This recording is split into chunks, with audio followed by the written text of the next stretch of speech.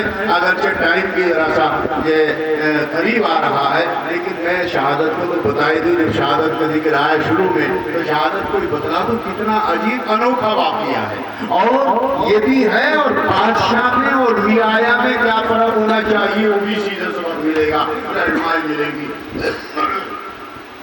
عمر فاروق رضی اللہ تعالیٰ عنہ کے پاس فیروز نامی پارسی آتا ہے اور آ کر کے اپنے مالک کی شکایت کرتا ہے اور یوں کہتا ہے کہ امیر المومنین، میرا جو مالک ہے مجھ سے ٹیکس زیادہ لے رہا ہے اور میرے اندر اتنی ہمت نہیں ہے کہ میں اس کا ٹیکس وہ ادا کر دوں۔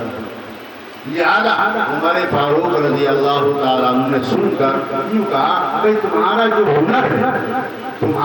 ہنر ہے اور تمہاری جو کاریگری ہے وہ تو بہت ہی شاندار ہے، میں نے سن رکھا تمہاری کاریگری، لہذا اس کے اعتبار سے یہ ٹیکس کوئی زیادہ نہیں ہے۔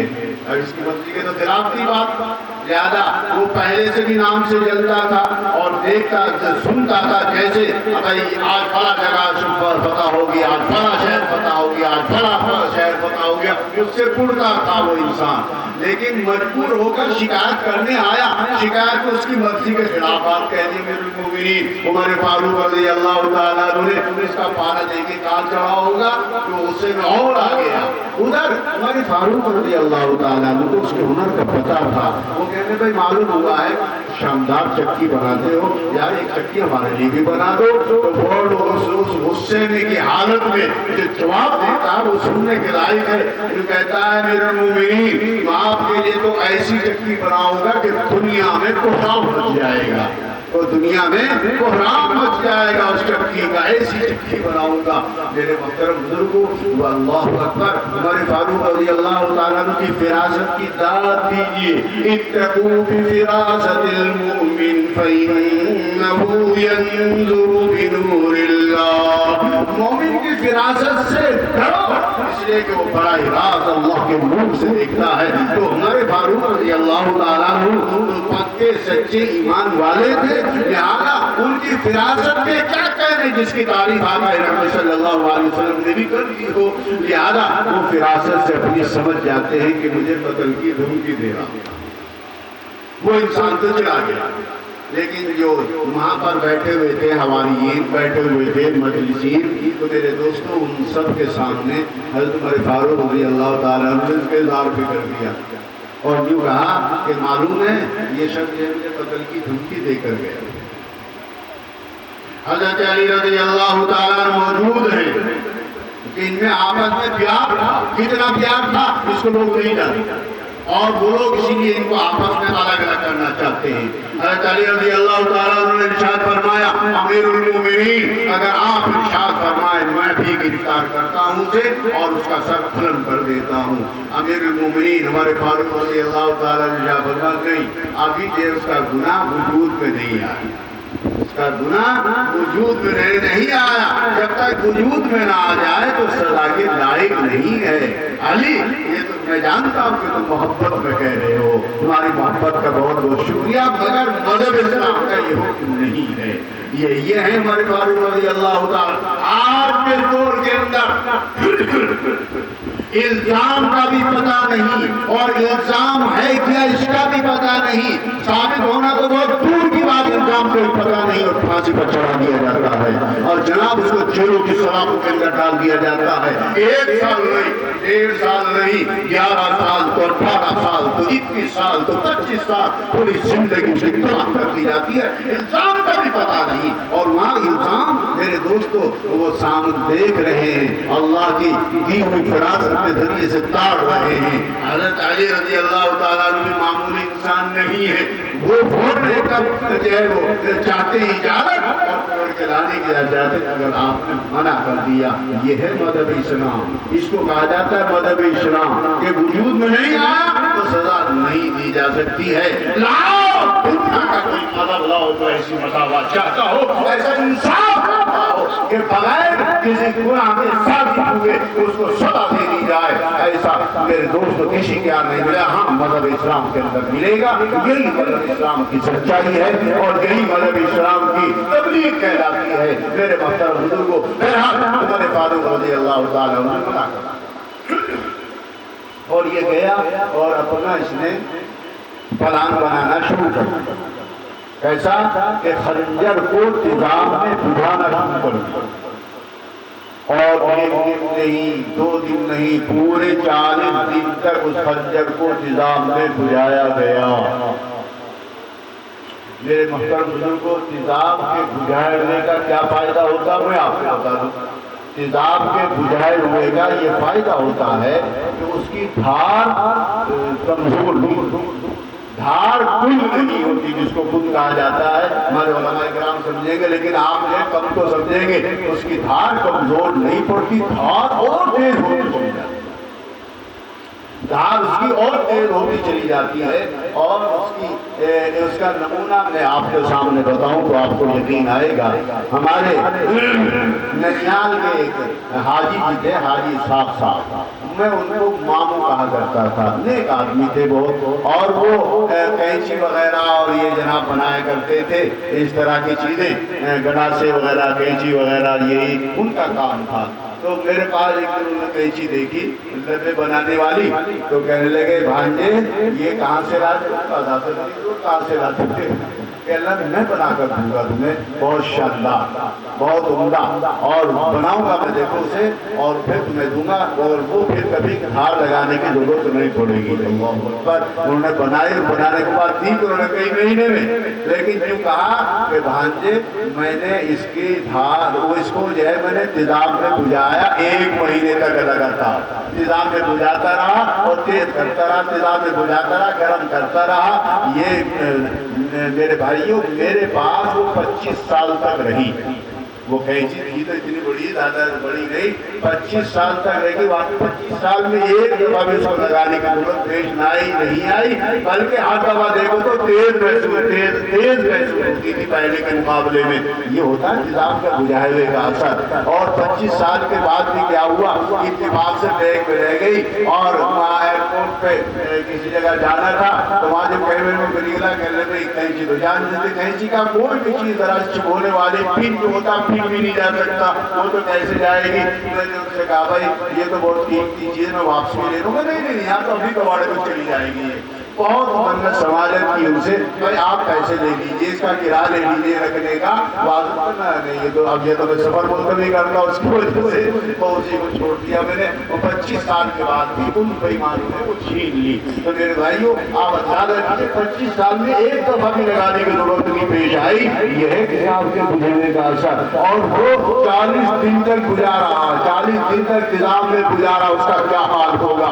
اور ایک دن صفوں میں آ کر کھڑا ہو جاتا ہے، نماز پڑھنے کی غرض سے، ایمان تو لایا ہی نہیں تھا، ایمان والا تو تھا ہی نہیں، لیکن کسی کی نظر بھی نہیں پڑی، اور وہ کھڑا ہو جاتا ہے صف کے اندر، اور جیسے عمر فاروق رضی اللہ تعالیٰ عنہ مصلی پر کھڑے ہو کر نماز شروع کرتے ہیں، میرے بھائیوں اسی وقت فوراً خنجر مار کر آپ کو شہید کرنے کی کوشش کرتا ہے۔ آپ اس وقت تو شہید نہیں ہوتے لیکن آپ نیچے گر جاتے ہیں اور تمام کے تمام بھاگتے ہیں، دوڑتے ہیں، لیکن ہمارے فاروق رضی اللہ تعالیٰ عنہ کو واقعی بھاگ دیے بغیر نہیں رہا جاتا۔ یوں کہا کہ نہیں ختم نہیں، ایک عمر کی وجہ سے تمہیں اپنی نماز کو توڑنے کی اجازت نہیں ہے، ایک عمر کی وجہ سے اپنی نماز کو خراب کرنے کی ضرورت نہیں ہے۔ حضرت عبد الرحمن بن عوف رضی اللہ تعالیٰ عنہ کو آگے بڑھا دیتے، نماز پوری کراؤ،